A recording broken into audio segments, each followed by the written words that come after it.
The story of England didn't end with Alfred the Great or his son Edward. It was their grandson Athelstan who would accomplish what no ruler before him had achieved: the unification of England under a single crown. In the early 10th century, the island was still a mosaic of rival kingdoms, Viking enclaves, and shifting alliances. But a new leader was about to rise, one whose strength, diplomacy, and military brilliance would redefine the future of Britain. This is the story of Athelstan, the first king of all England. Athelstan was born around 894, the eldest son of Edward the Elder. Raised partially in the court of his aunt Athelstan, Lady of Mercians, he grew up in an environment of strategy, leadership, and warfare. Athelstan herself was a respected commander who battled the Vikings and defended Mercia with remarkable skills. Her influence shaped Athelstan into a disciplined, educated, and capable ruler long before his inherited crown. When Edward the Elder died in 924, a dispute erupted over the succession. While much of Mercia accepted Athelstan, some nobles in Wessex opposed him. Still, in September 925, Athelstan was crowned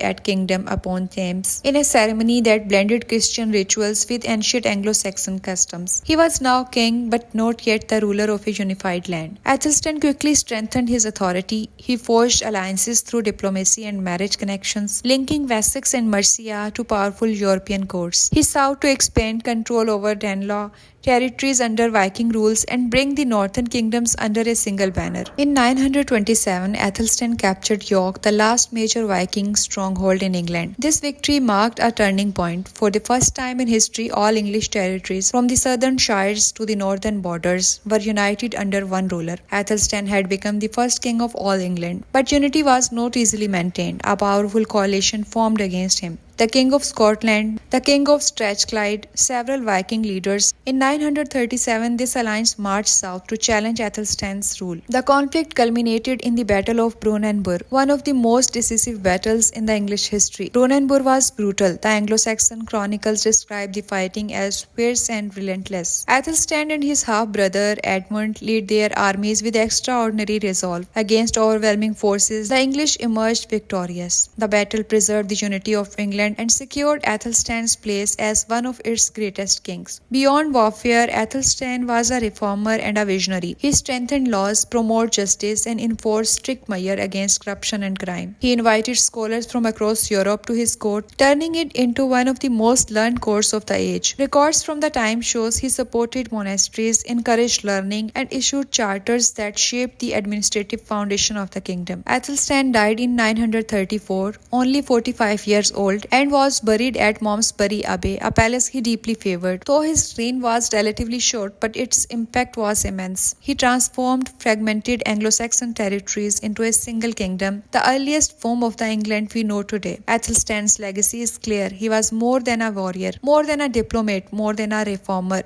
He was the first true king of England, a ruler whose achievement echoed far beyond his lifetime. He took a land divided by centuries of conflict and turned it into a unified nation. And from his reign onward, the idea of England as one kingdom would never again be undone.